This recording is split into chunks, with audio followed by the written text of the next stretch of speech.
Fox News is in the doghouse once again. What's up? Well, this is Mark Kaye Saves the Republic. Thank you for joining me today. Fox News in the doghouse with President Donald Trump. He is not happy with their latest poll numbers. He's not happy with their latest polling information. Not only is he not happy with their polling information, but he's really not happy that they chose to broadcast it. And we'll bring you all that here in just... Bret Baier, by the way, this guy showed up and he started talking about these poll numbers that Fox News had. And Fox News is not a polling organization, just so you know. They are not a polling organization. They have had more problems with polling in the past. They've had more problems and issues with talking out of turn, saying things that they don't really understand, calling states before. You may remember back in 2020 when they called Arizona for Joe Biden before the voting even wrapped up, before the polls were even closed. They were like, that's it, folks, go home. Arizona's going to Joe Biden. And they got a lot of heat for that. In fact, the guy that made that call was summarily and unceremoniously fired from Fox News just a few days after that instance. Here's a little, I'm not going to bring it, we're going to get to the whole thing in just a minute. We have a lot to get to. We have, of course, J.D. Vance telling Kamala Harris to go to hell, which is a big story. Go to hell was trending on X. And when something trends on X, then you know that it's a big, hairy deal. We'll get to that here in just, and I didn't say it's a big, hairy deal because J.D. Vance has a beard. I also hear that Kamala Harris does too. I'm so sorry. I'm not. Anyway, but anyway, his name's Doug Emhoff. No, sorry. But the fact of the matter is that there's a lot going on. There's that story. There's the polling. There's this weird, they've got this weird thing going on where they're trying to paint Kamala Harris as the candidate of change, which again is not what she's not the candidate of change. She's the same old candidate we've had now for 4 years in the White House. Donald Trump would be the candidate of change, or changing back, which would be, you know how you put on a pair of shoes, you're like, I don't know if I like these shoes if they go with this outfit. And then you try on another pair of shoes and you go, oh my God, these shoes are horrible and they're uncomfortable. And they just make me feel horrible and awful and gross. And also I feel unsafe in these shoes, and these shoes are draining my bank account, my 401k. And these shoes are letting violent criminals across our border. So you throw those shoes away and you go back to the other shoes and you go, oh yeah, those are, I just should have stuck with these shoes the whole time because these shoes look great, feel great, and they keep me safe, and they don't tax me into oblivion. So that's basically what Donald Trump is. He's that pair of shoes that people were like, I'm going to try something new. And now they're like, no, those other shoes are awful. I got crabs? No, I'm sorry. I got corns, crab and corn. That's a very Maryland. It makes me miss the days of Maryland when you get a crab boil and there'd be crab and corn and little pieces of potato and sausage. You get some saltines and some Old Bay. I'm hungry. Can you tell I haven't eaten yet today? Anyway, we'll get to all that here. In just a minute. But Bret Baier, man, he made so many people so angry. Both candidates are spending a lot of time in Georgia, and if that lead holds, she wins Georgia, she wins the presidency of the United States. Yeah, she wins Georgia. She wins. I don't know what was that? She wins Georgia. She wins the presidency of the United States of America. That's what Fox News is now claiming. They're claiming it's not Pennsylvania anymore.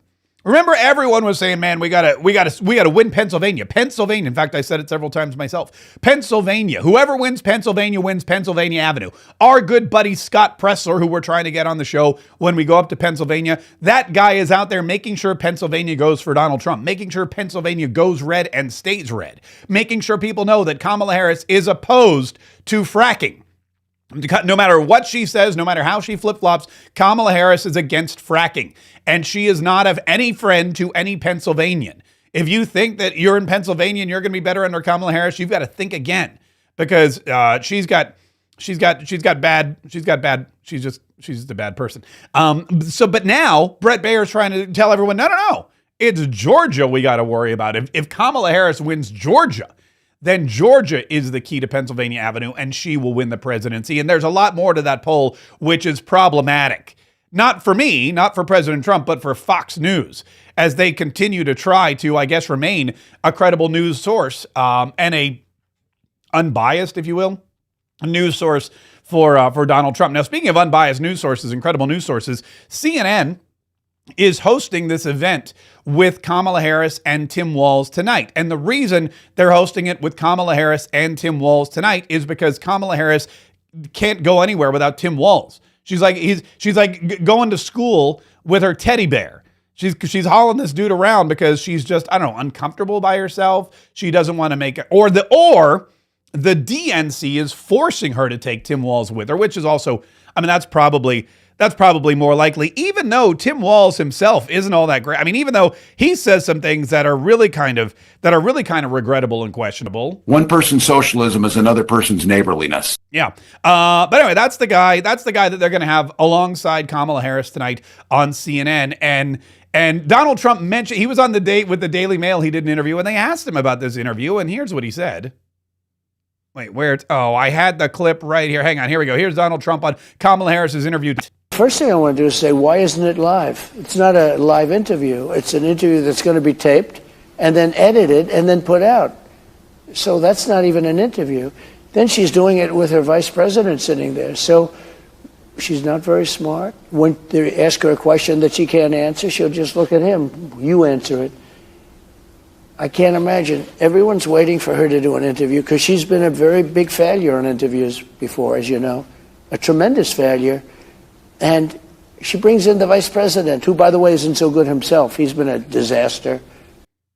And that's basically what we've got all lined up for tonight. Kamala Harris, who's not very good with interviews, who's not very smart, who can't answer questions on her own. And then Tim Walz, who's going to be her go-to guy when she gets a question that she's troubled with or starting to bungle. And he's a disaster too, because if you look at Minnesota, especially during the pandemic and the George Floyd riots, it was, as Donald Trump said rightly, a disaster. And people aren't happy with him in his home state. So you got this pair of nitwits who are going to be on CNN with Dana Bash, who's going to throw them softball questions. It's all pre-recorded. It's all edited. It's all going to be put up in a nice little package. It's not going to be an informative entertainment or an informative interview at all.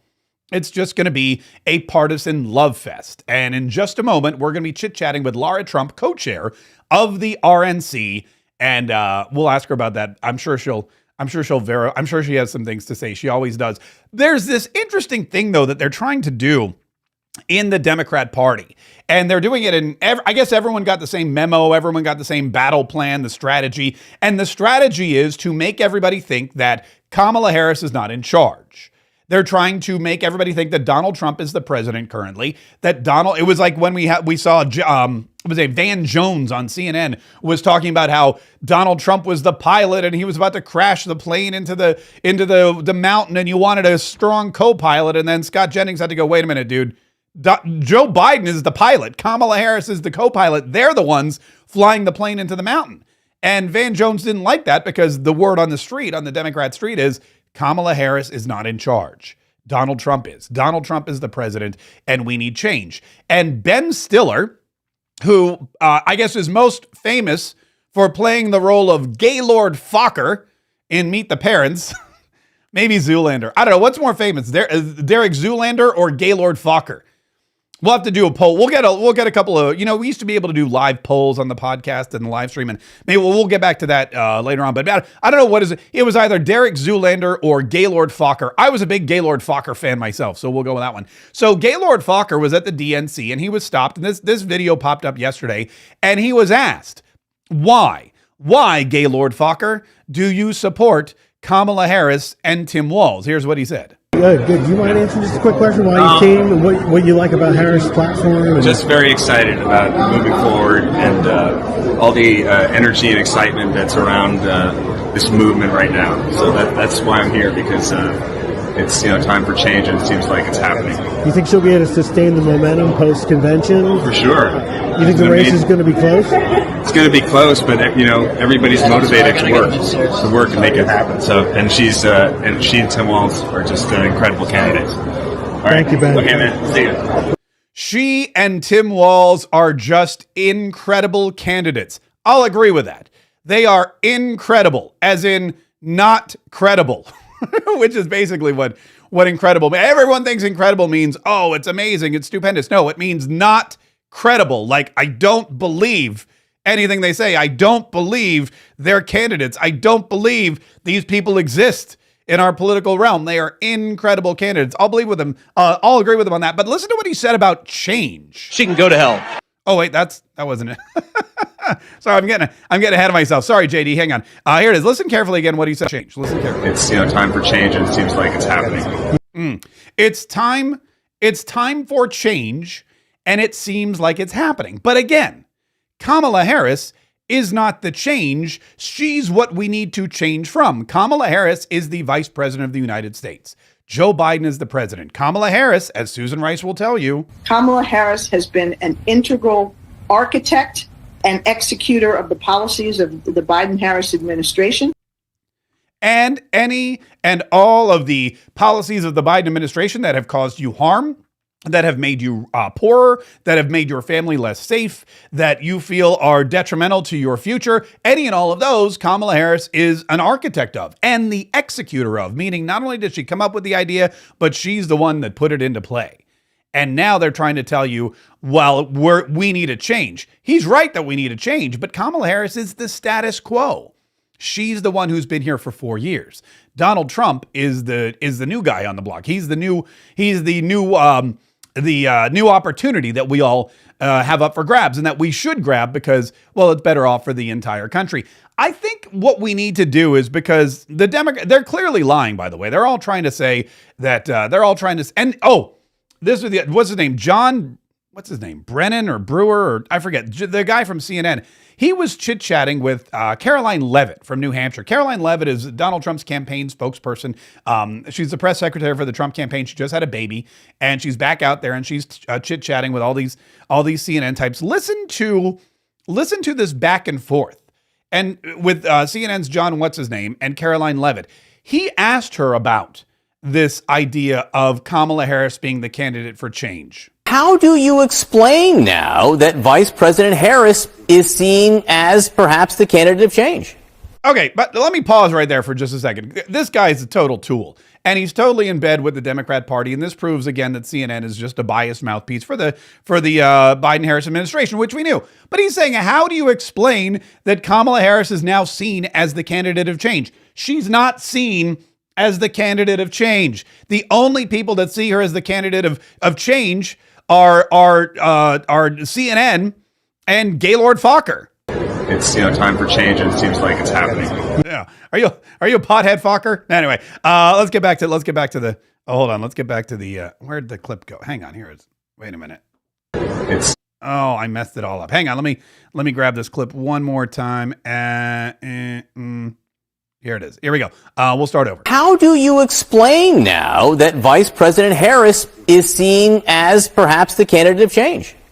Well, thank you so much for having me, John. And it is our goal over the next several weeks ahead of Election Day to ensure that voters understand Kamala Harris is not the candidate of change, nor is she the candidate of the future. Kamala Harris is the Vice President of the United States right now, and she is wholly responsible for the failures over the past 4 years.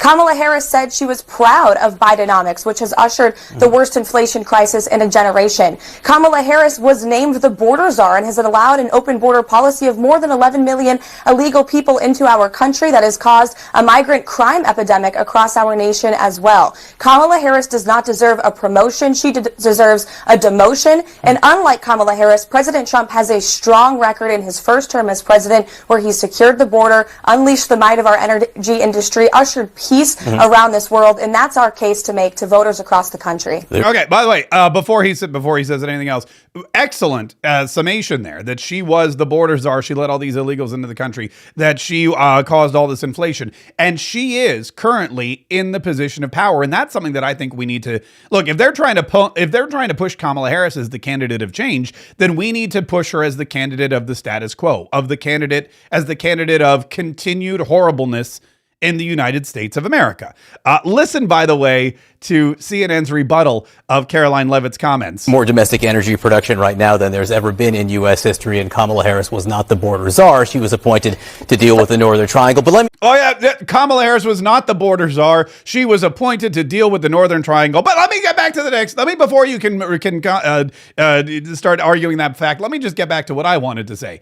Kamala Harris, by the way, was appointed the border czar by Joe Biden, and several different instances on CNN, several different CNN reporters throughout the last 3.5 years have referred to her as such. So now you've got John What's-His-Name on CNN saying she wasn't the border czar, which means that CNN and all the other reporters who referred to her as the border czar were either wrong or lying or both. Here's Here's the finale of Caroline Leavitt. Let me ask you a follow-up to my initial question here. Even if what you say, taking your argument there, if the voters in all these states are seeing the vice president of the candidate as the candidate of change, does it tell you that maybe they are beginning to see a Republican nominee who's 78 years old and been running for president for 9 years? Is that beginning to have an impact? Well, just two things on your earlier points. Kamala Harris was named the border czar. She was appointed by Joe Biden in that position. And the truth is the border has been a complete disaster. Everyone recognizes that. And energy prices, gasoline prices are still 50% higher today under Kamala Harris than they were under President Trump. And by the way, let me also point out, you can see in the corner there if you're watching on a live stream, that CNN is using the Fox News poll on their broadcast, which I'm going to be, if CNN is using your poll, then you got some real polling problems. Listen, we're going to get back to this here in just a minute, I promise. And I have a solution, by the way. I have a solution. I know what we need to do to make sure that Kamala Harris is no longer seen as the candidate of change and that everybody realizes that Donald Trump is the person that will change the United States of America for the better. But first, we have a very special guest who I believe I can properly bring in without too much problem. Again, one-man show, folks. We have here, let's see, I see Laura Trump. I'm going to bring her in. I got to hit this button right here. I'm so excited to be speaking again to one of all the Trumps. She's like, wait, what happened to, wait a minute, hang on. Here we go. I'm so excited to be speaking again to one of all the Trumps. She's like top probably 2 or 3 at this point in time. And we got some really great Trumps. I don't know if you know, did you see? We got good ones. Yeah, we got good ones. Don Jr., by the way, was in Seoul, Korea, and he was like a rock star. He came out on stage with like a K-pop hero. It was I amazing. didn't even know about this. Excuse me. Yeah. Wow, I got to catch up on my Don gossip. Yeah. You got to follow him on Instagram because he's always posting. But welcome back to Mark Kaye Saves the Republic, co-chair of the RNC, former President Trump's daughter-in-law, host of The Right View, and all-around fantastic person, Laura Trump. Thank you. Oh, and the applause. Thank you. I got to get like an applause sound effect or something to make it seem like there's an audience. But how are you doing? Well, we're a little crazy. 68 days until the most critical election of, anyone's lifetime now. But we're doing great. I'm very blessed in so many ways, and I'm honored to have this position as co-chair of the RNC, as you just said.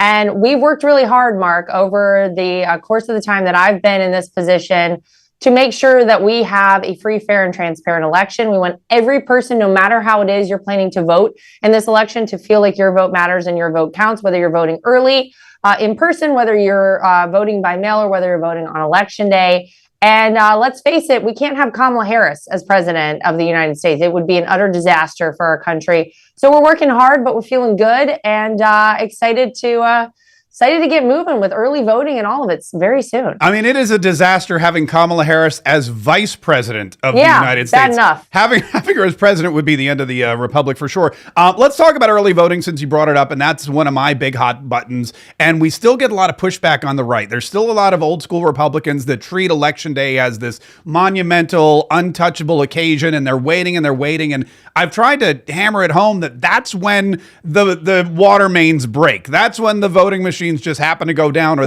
they run out of ballots. What is your message to those people, those old school Republican thinkers who are like, no, it's Election Day. That's when I'm going. That's what I'm waiting for.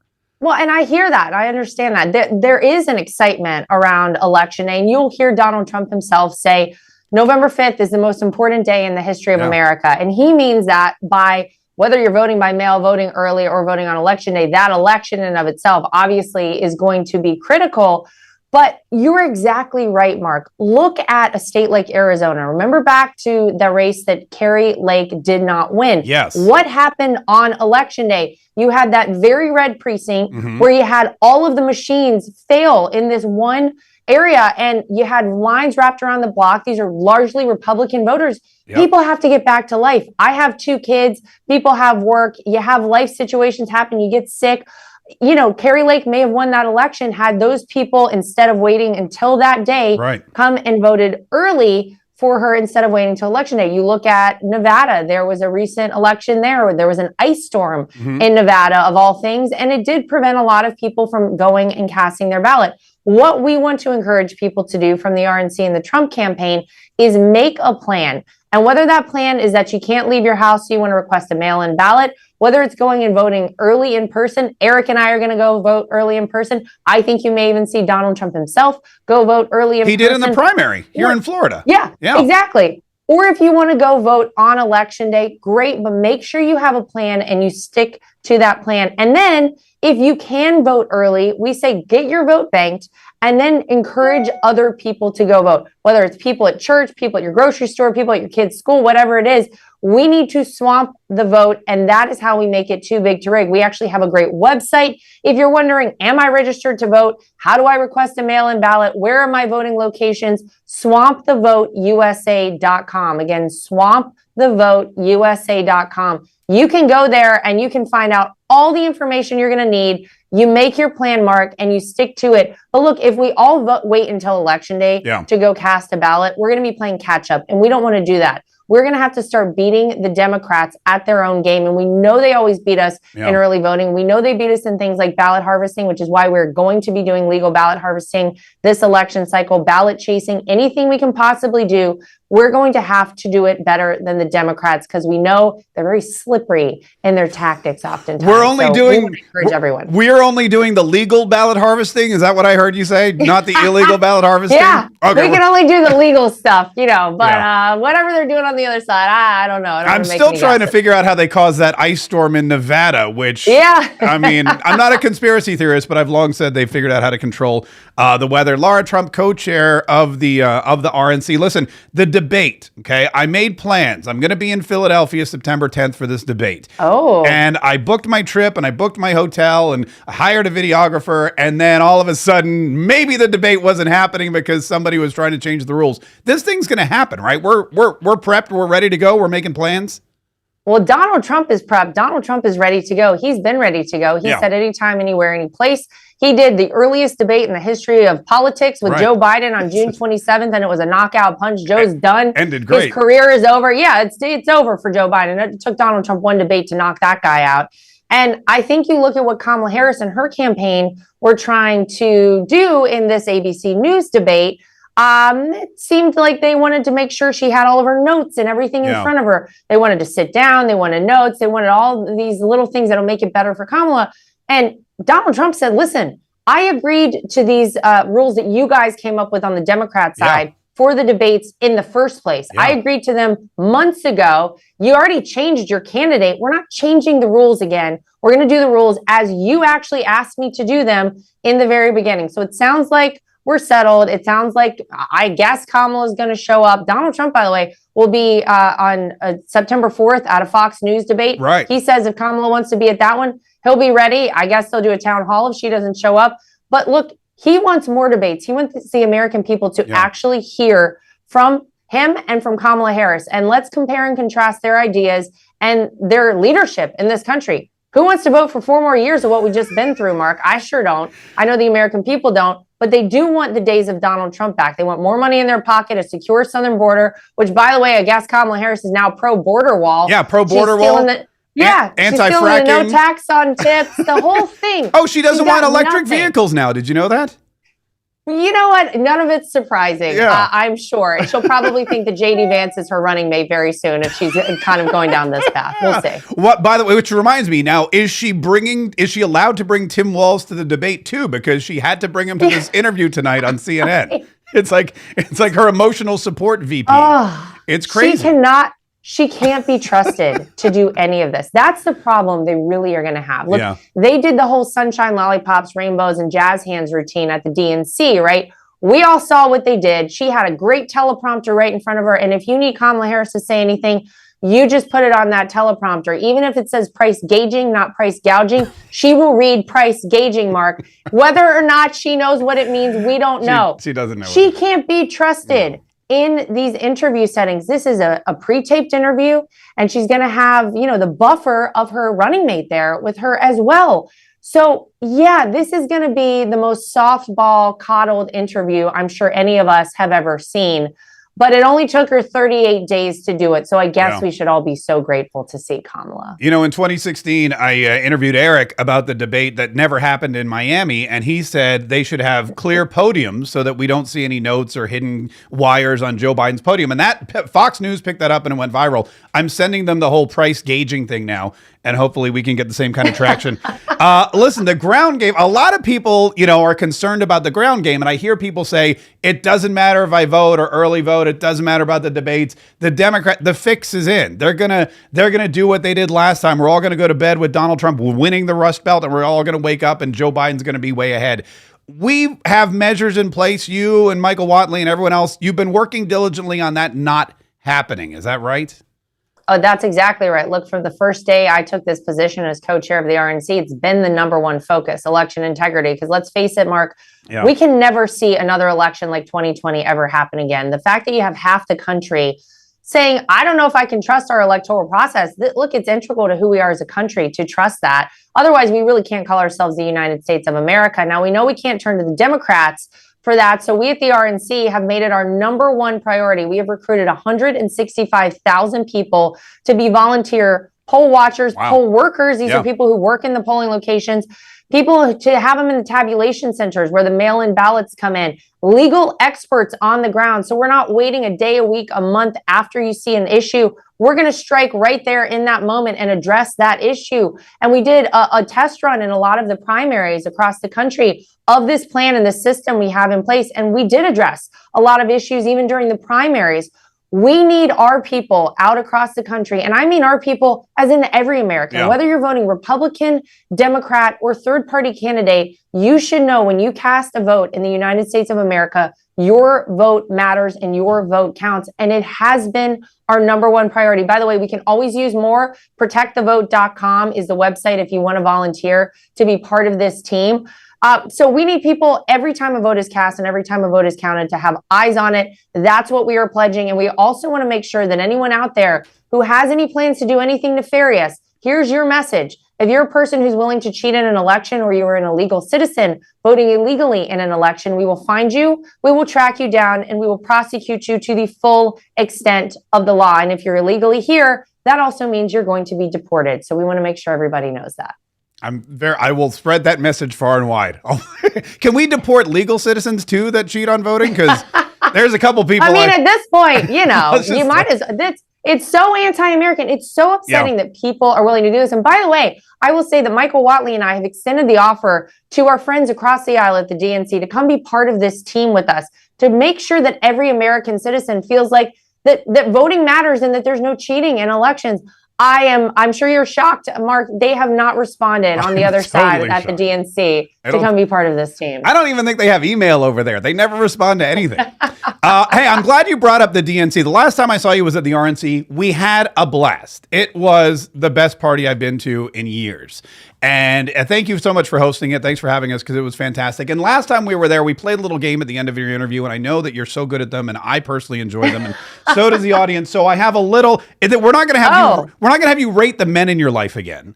This is a little simpler. All I'm going to do is I'm going to give you a statement, and then just to refresh everyone's memories about how the Democrat Party works versus the Republican Party, I just want you to answer whether it was the RNC or the DNC. You weren't at the DNC, right? I have never been a part of the DNC, no, fortunately for all of us. Thank God, me neither. I skipped it. All right, so here we go. I'll read the sentence. You just tell me RNC or DNC. There's only 10. We'll see how many you can get right. Oh, okay. First one. Presidential candidate attended all 4 nights of the convention. Oh, I know the answer to this one. That's the RNC. Yeah, that's Donald J. Trump did that one. You didn't see that from either the current president of the United States, Joe Biden. They ushered him right out. As quickly as they could get Joe out, they didn't want anybody to have any connection. And Kamala Harris, I don't know where the heck she was when all these people were speaking. Nowhere to be seen, but I digress. That was the RNC. I like the commentary. That was good. Yeah, I got more. Yeah. Number 2, the nominee at the convention actually won all of their party's primaries. I'm going to go with RNC. That'd be Donald Trump. Not a single vote cast for Kamala Harris. But go ahead. What else we got? That was good. Had to call in 2 former presidents of the United States and Oprah Winfrey just to generate excitement. Who would have done such a thing? Oh, the DNC. That's where they had to do that. We didn't have that at the RNC. Yeah. That is also, you're good at this. You're good at this. Had an abortion van parked out front. Now, this is a tough one. Yeah, that could be a toss-up. I'm just kidding. How egregious and disgusting. That was the DNC. You could get an abortion, a taco, and a vasectomy all in one shot there if you needed it. Because we know that women are not the only ones, according to the Democrats, who can get pregnant. Apparently men can too. So yeah, that was the abortion, the taco, and the vasectomy. That was like the, they call that the supersize deal or something like that. Anyway. Yeah, you could supersize it for that. It's amazing. You're doing great. Was held just days after the assassination attempt of President Donald Trump. Just hours, 48 hours. That was the RNC and Donald Trump, who said, I don't know, maybe I'll get there midway through, said, no, I'm going to show up before the first day of the RNC. He showed up on Sunday night before the Republican National Convention. That was ours. That's right. Didn't mention the assassination attempt on President Trump a single time. Oh, but mentioned President Trump quite a bit. The full obsession, full Trump derangement syndrome. That's the DNC, of course. They couldn't help themselves. That's what they're running on, by the way, hating Donald Trump vibes. Isn't that wild? They mention him like so many times and never once mentioned the assassination attempt. That gets you thinking right there. Ran about 40 minutes late at least twice. Yeah, DNC. And they made old Joe go out. I mean, it was well past prime time. Bless his heart. They must have had to give him an extra dose of whatever it is, because I know they had to keep him up late. Yeah, bless his heart. Juice his heart is probably what they had to do. Ran right on schedule. Oh, that'd be the RNC, much like the Republicans want to run the country, much like the country was run under a Republican president, Donald J. Trump. Things on time, actually ahead of schedule oftentimes with Donald Trump in the office. Yeah. And we all, by the way, for the attendees, we really appreciated that. Lied about Beyonce performing live. We didn't need any hoaxes to get people to our convention, but the Democrats needed that. The way they packed those people in like sardines because they thought Beyonce was performing, and then a bit of a no-show. Or was she even supposed to show? Probably not. And then finally featured the former and next president of the United States of America. That was the RNC, and that man is Donald J. Trump. I'm going to have to find harder games. You're so good at all of these.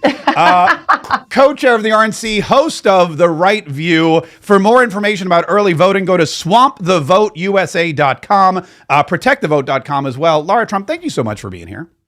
Well, thank you, as always. So much fun. Such a great time. You're the best, Mark. Thank you. Did it back at you. Swampthevoteusa.com is where you go if you want to get information on that. And man, that was so much fun. You know what's so exciting? On a side note, first of all, Lara Trump is an amazing representative, not just for the Trump family, but for the RNC, and having her as co-chair along with Michael Whatley has done amazing things. And I wholeheartedly believe that a lot of the lack of action that we saw in 2020 has been remedied. A lot of the lack of, again, because in the old days, the way it worked was if you were in charge of the RNC, or really if you were in charge of any, party, whether it was the Democrat Party or the Republican Party or any other weird side party, what you would do is you would spend all of your time and all of your effort and all of your money raising cash. So if you made a donation, for example, to the RNC, that money would go to buy, expensive flowers for a centerpiece at a dinner where they were raising, money for Donald Trump by selling each plate for $5,000. And that's nice and all, but that's not really how you win elections anymore. It used to be that they would get as much money as they possibly could and then just go pelt negative campaign ads on TV. They would just lambast and carpet bomb whatever the swing states were with these negative ads with all the money that they made from all of these expensive dinners. So that was old school. With the internet and with these grassroots organizations and these super PACs and with all these students that are, all these crazy, they call them protesters. I just call them domestic terrorists, 6 of one, half dozen of the other. But with all of these groups now that are using whatever they have at their disposal, they're using TikTok, they're using text messaging, they're using Discord. They're just, getting out there and doing whatever they can to get the word out on non-traditional ways. Just charging a lot of money for high ticket dinners and then spending all that money on television just doesn't work. That doesn't win elections. And that's what we've started to see. You need to actually spend a lot more money on getting people trained and hired to be poll watchers, getting people trained and hired to be, precinct captains, getting people trained and hired to be lawyers that can go and watch and fight and win and stop the debauchery and the criminal activity and the corruption while it's happening, not well after when it's too late to do anything about it. And so it seems like Lara Trump and Michael Whatley, and this, of course, is all under the direction, the close watchful eye of President Donald Trump. All of that's going on. And I have to believe that there are efforts now to be made to protect the vote. And this thing about early voting, and I know a lot of people are not fans. And I know a lot of people still think that there's bad things that could happen. But it puts us at a distinct disadvantage to have the Democrats going into Election Day with a lead, a tangible lead. And that's what they have. You cannot get as many votes in one day as the Democrats can get in 1 month. It just isn't possible because the Democrats, look, if you're early voting as a Democrat, it doesn't mean that the Democrat Party also doesn't go out on Election Day. By waiting around, by saying, oh, they can have a 1 month lead, I'm just going to wait till the very last minute and pray that something doesn't go wrong. By doing that, you're putting yourself at a distinct disadvantage. So I urge you, and Lara Trump urges you, and Donald Trump urges you, and Scott Pressler, and really everybody else who wants to see Donald Trump back in the White House urges you to take advantage of the early voting and know that there are people in place to protect the vote on Election Day. And once we have Donald Trump back in the office, then rest assured that in the next 4 years, he's going to work with governors and state legislatures and everyone he can, and he's going to do everything in his power to make Election Day one day, to use paper ballots, to make sure that only legal citizens are voting for president and senator and everything, and vice president and everything else that's important in our country, because it is a big deal. And as you can see from her interview, they've said, look, if you are an illegal immigrant and you vote or you get, you get a ballot and you fill it out, if you do anything, you will be hunted, you will be caught, and you will be deported. If you're an American citizen and you do anything at all that is illegal, unconstitutional, that flies in the face of election integrity, you will be hunted, you will be caught, and you will be prosecuted to the fullest extent of the law. What the Democrats did to protesters on January 6th, the Republicans are planning to do to election interferers or people who interfere in our elections in 2024.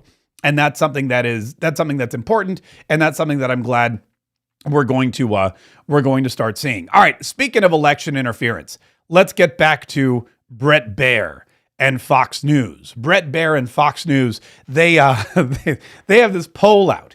And Fox News is not known for its accurate polling. Fox News, and we'll get to that in a minute. Fox News is not known for its accurate polling. You have other polling organizations like Rasmussen, for example, that have a much better rate when it comes to polling.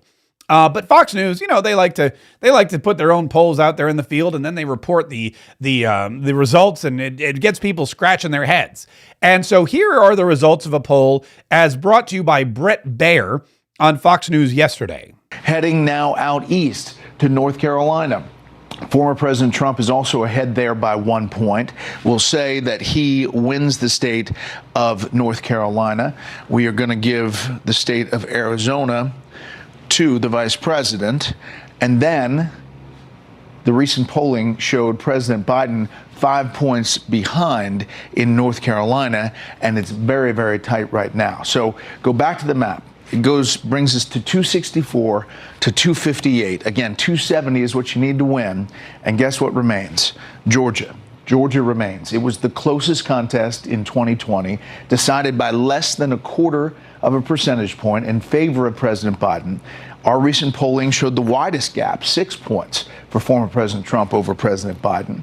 But now that has closed. Harris has a 2-point lead in our latest poll. It's expected to be a close race. That's obviously within the margin of error, but both candidates are spending a lot of time in Georgia, and if that lead holds, she wins Georgia, she wins the presidency of the United States. Okay. By the way, while I was playing that clip, I glanced at our Rumble comments, and I saw J-Law Bronco comment, Eddie Munster sucks, which made me laugh. I almost spewed my coffee, J-Law Bronco. Anyway, thank you so much for that. Thank you so much for that brilliant insight into Bret Baier. His hair, by the way, I got it right here. Listen. Oh, I cut him off of the thing. Bret Baier, that cannot be his natural hair color. He is way older than I. Hey, Siri, how old is Bret Baier from Fox News? He's got to be way older than I am. Siri? Come on, you're all I have, Siri. Bret Baier is, why won't you just tell me? Bret Baier is a Leo. Birthplace is Rumson, New Jersey, August 4th, 1970. He's 54 years old, so he's older than I am.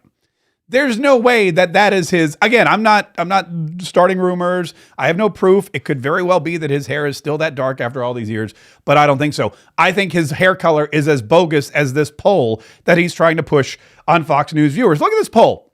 And I've never seen, and again, I'm not saying you should listen to polls. Polls are usually wrong unless, of course, they have Donald Trump in the lead.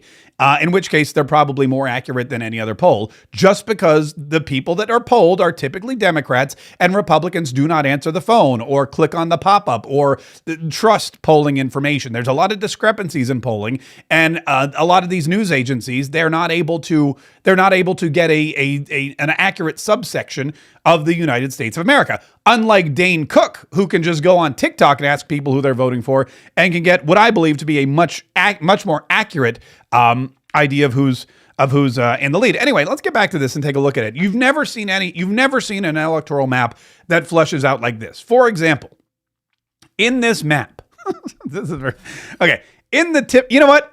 Let's not even start. Hang on. I'm gonna do this backwards. Let's start with the actual map as it is. Okay. I'm gonna bring this up here real quick. Let's go here. Let me pull this down. All right. This is the actual map. This is the electoral map. 270 votes to win is what's required.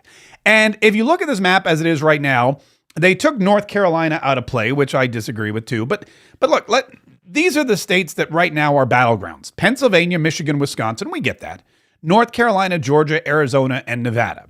If you look at all the polls until, well, Fox News' poll, North Carolina, Georgia, Arizona, and Nevada all go to Donald Trump, which puts him just two points away from the presidency. That puts him at 268. Again, it's 270 to win. This is what the polling tells us. Not just the polling from Rasmussen and others, but pretty much every poll. If you look at the Polymarket, in fact, we should probably do that. Let me pull up Polymarket real quick, and we'll show you what Polymarket is saying. And Polymarket is not a polling agency, but they are a prediction marketplace based on certain factors and things going on in the world. And what Polymarket is showing you here is that Donald Trump currently has a 1 percentage point advantage on Kamala Harris. But even they have Georgia, 58% to 42%, North Carolina, 60% to 40%, Arizona, Donald Trump with a 10-point lead, even though they haven't called it for him. And in Nevada, even a 2-point lead over Kamala Harris. So these numbers that Fox News is pulling up are just bizarro, because really the only 3 states that we believe are in play are these Rust Belt states, Wisconsin, Michigan, and Pennsylvania. And that's why whoever wins Pennsylvania wins. But over here, and again, I don't know where they're getting this stuff. I don't know where they're getting this stuff from, but they seem to think that already Wisconsin is going to Donald Trump, that Pennsylvania is going to Donald Trump, that Michigan is going to Kamala Harris, and that Nevada and Arizona and Georgia are all going to Kamala Harris to give her the presidency, which is just so far out of the realm of what anyone else is reporting. You have to really think to yourself, what? Heading now out east to North Carolina. Former President Trump is also ahead there by 1 point. We'll say that he wins the state of North Carolina. We are going to give the state of Arizona to the vice president. That's just, they love giving Arizona to Kamala Harris. They love giving Arizona to the Democrats. They gave it to Joe Biden the last election before the polls were even closed. It was a huge problem. Donald Trump had to say, whoa, you've got, imagine this. And this is why you should never trust a Fox News poll. This one event just destroys their credibility forever. In 2020, before the polls were closed in Arizona, Fox News called Arizona for Joe Biden. Now, that is unheard of. That is disgraceful. That is that's borderline corrupt. And the reason that's bad is because you have people who were waiting in line to vote, probably waiting in line to vote for President Trump. And when they heard that Arizona had already been lost, they thought to themselves, well, I can still get home in time for Wheel of Fortune. Let me just pack it in. Joe Biden's already won the state. It was one of the biggest flubs in electoral history and definitely in broadcasting.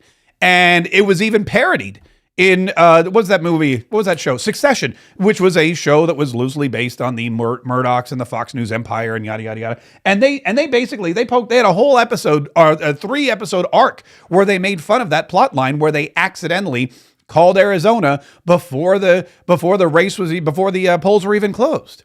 I mean, imagine that you're swaying public opinion and you are forcing people to, or inspiring people to leave the line. You're not going to stand in line and vote if you know that the race has already been called.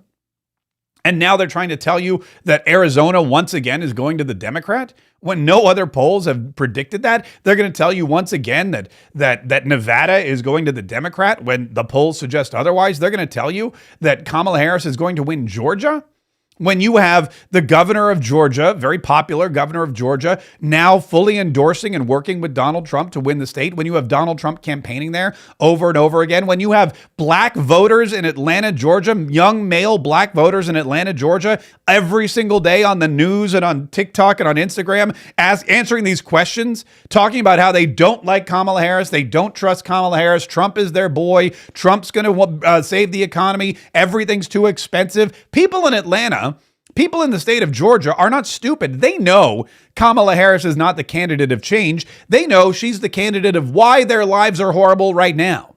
They know that she's the reason why groceries are so expensive, why gas is so expensive, why they can't find a job, why they can't find a home, why they can't pay back their student loans. They know that the crime on their streets and the homelessness and the drug problems and the illegal immigrants who are taking over all of the shelters and the schools and who are just laying there on the homeless because they have no place to go.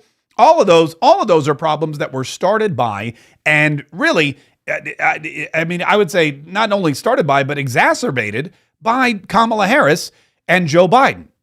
But Ben Stiller wants you to know, no, they're the candidates of change. Good. Do you mind answering just a quick question why you came and what you like about Harris' platform? Just very excited about moving forward and all the energy and excitement that's around this movement right now. So that's why I'm here, because it's time for change, and it seems like it's time for change. You're right about that, but the change is Donald Trump. Here's my suggestion. Here's what I'd like to do, and I think I'm going to start doing this on the show, and I would urge you to do it as well. Whenever you talk about we need to just forget Joe Biden.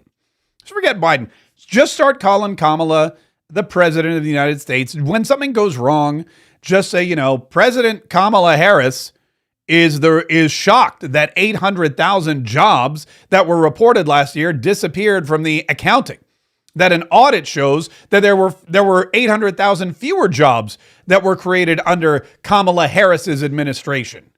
Kamala Harris is the crime rate under Kamala Harris has skyrocketed. Take Biden out of don't even call it the Biden-Harris administration. Don't call it President Biden. He's on a beach anyway. He doesn't care.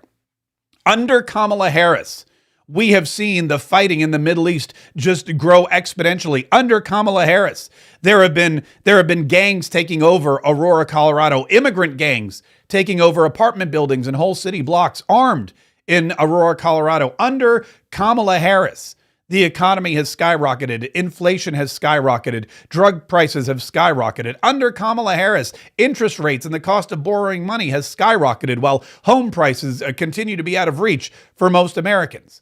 Under Kamala Harris, all of these horrible things happened. Forget Joe Biden ever existed. Let everybody know she's the reason why the country's in such bad shape, and she's the reason why we need Donald Trump to return as president of the United States. Now, Kamala Harris is also not just a bad president or a bad administrator. She's a bad vice president. And J.D. Vance, it's really interesting. These scandals that they try to create out of nothing, it's so weird. They glom onto the smallest things. And to me, it's almost like it really takes, big grandes cojones to do these kind of things. Kamala Harris and Joe Biden skipped the ceremony at the Tomb of the Unknown Soldier in Arlington, Virginia, to mark with respect and with reverence the 3rd anniversary of the Abbey Gate bombing in Afghanistan, where 13 American men and women, soldiers, all Marines, who were bravely trying to, help the citizens of Afghanistan, who were blown up by an ISIS-K bomber. ISIS-K, by the way, which was able to come back, which was reformed under Kamala Harris. And so under Kamala Harris's botched withdrawal, 13 American soldiers were killed.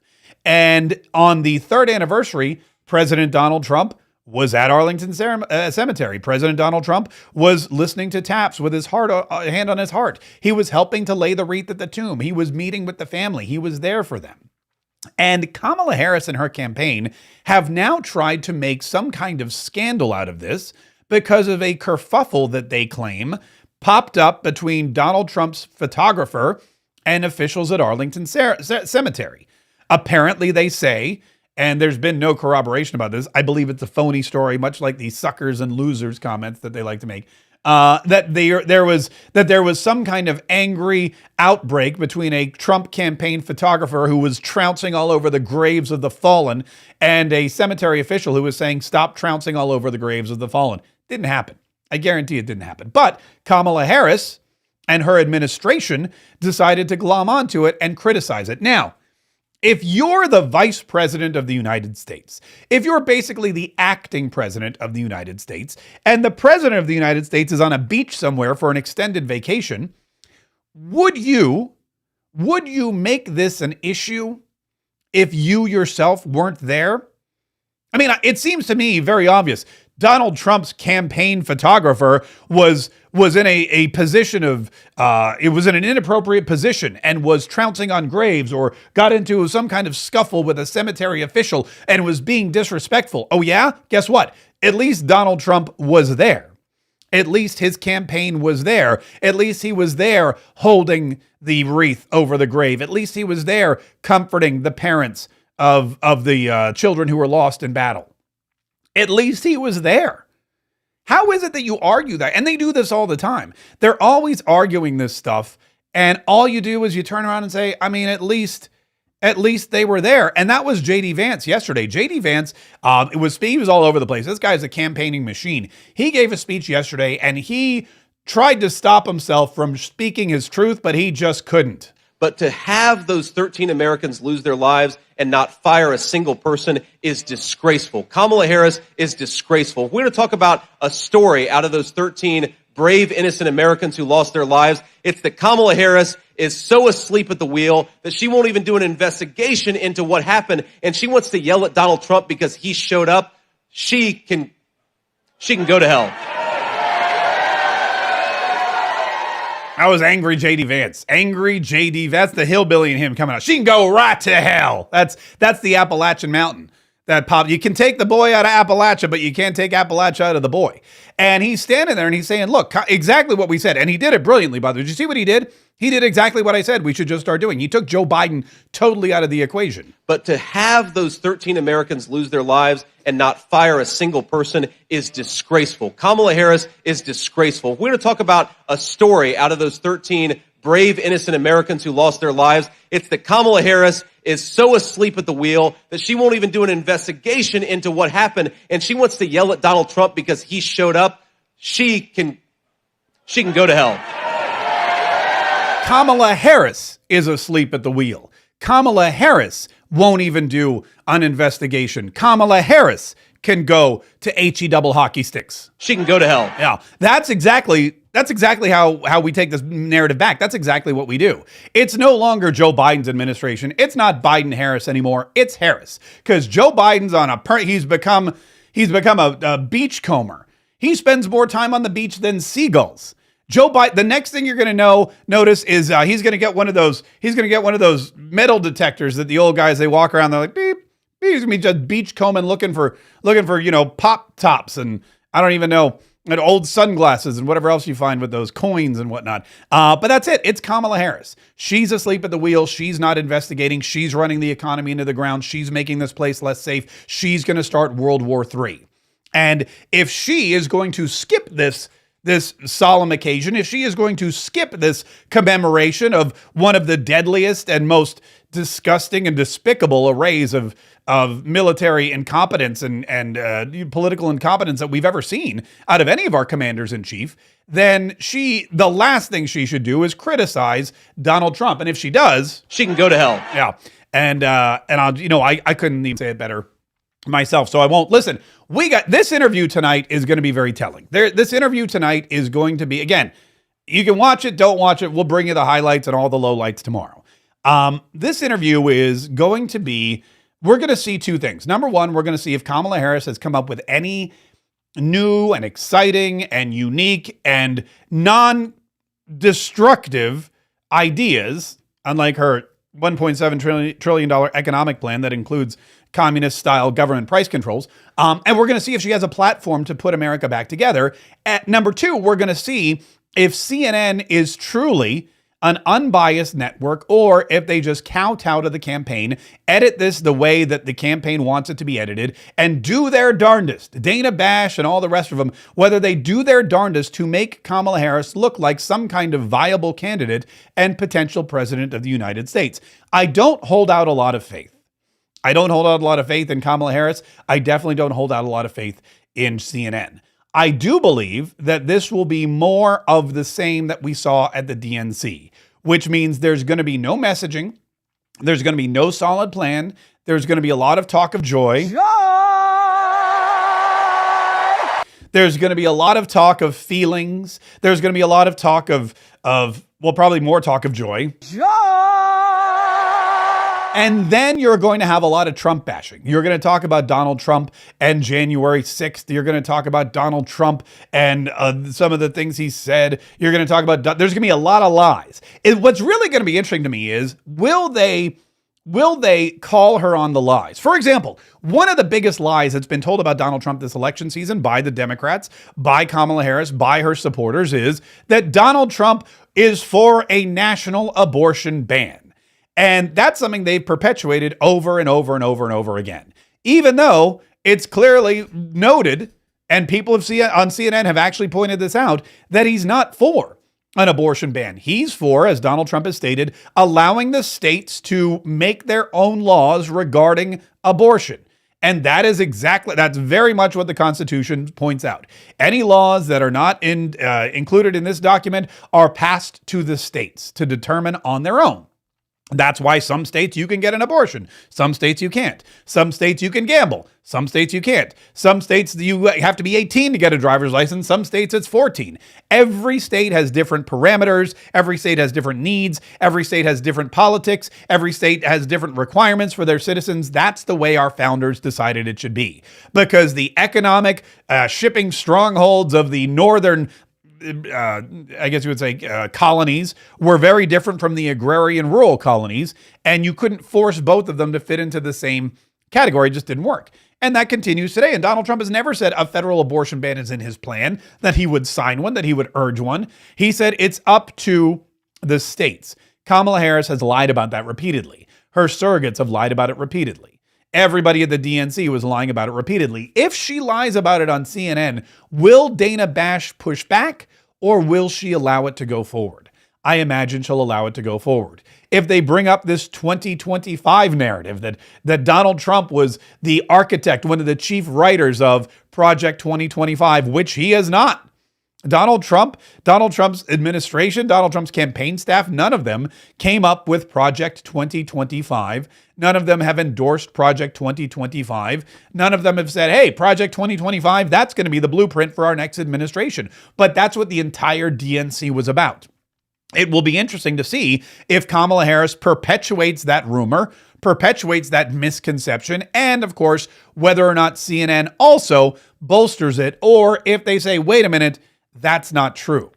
It's going to be interesting to see how much this woman can get away with. And I don't hold out a lot of hope for CNN because, well, it's CNN.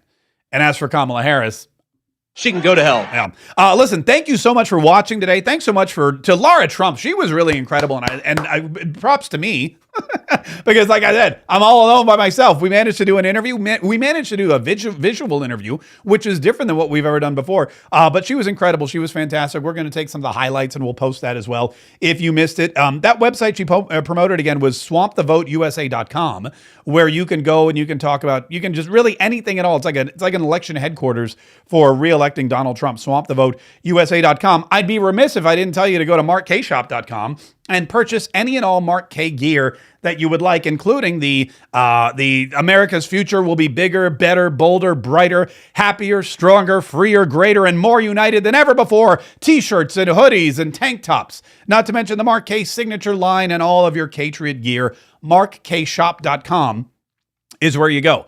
MarkKShop.com is where you can find all of those. Listen, I'm not going to be live tonight for this Kamala Harris interview because, again, she's not even going to be live. If she's not going to be live, I'm not going to be live. But I'll be on X, and I'll be posting, and I will bring it to you tomorrow at noon. We are live tomorrow at noon. We are not live Monday because it's like the last big holiday of the summer.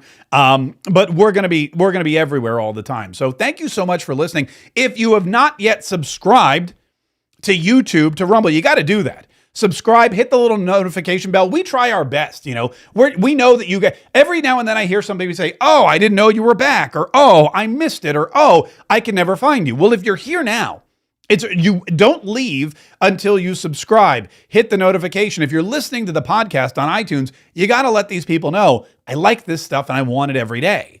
And that way you don't have to worry about never being able to find me. You don't have to worry about where I am or wondering if I'm back. It will be delivered to you every time we go live, which is every day, Monday through Friday at noon Eastern, 11 Central. So thank you so much to all of our subscribers. Thanks everybody who watched. Thanks again to Laura Trump. We're doing it. I feel good about it. I feel like we've got a great team in place. I feel like we've got dedicated and inspired and passionate Patriots and patriots all over the country. And I feel like if we stay the course, if we keep our eye on the prize, if we don't get distracted, and if we work every single day between now and November 5th, that it's in our grasp. And no matter what Brett Baird tells you, or these bogus Fox News polls tell you, or whatever Gaylord Fokker tells you, we are in the lead. We are winning. And if we all go out and vote early on election day, or both, just kidding, we're going to save the Republic.